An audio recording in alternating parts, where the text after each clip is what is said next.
Yun. Ito mga paro.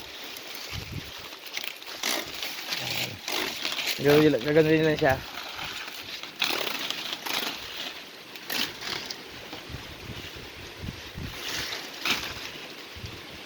So, kuha na rin ng tali.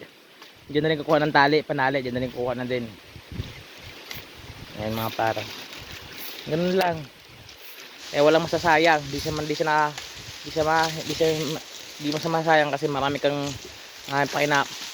pakinabangan sa katawan ng katawan ng nipa. Ayun ang tali. Ayun ang kuha namin dami oh. Kailangan namin ng ganun tatlong tali.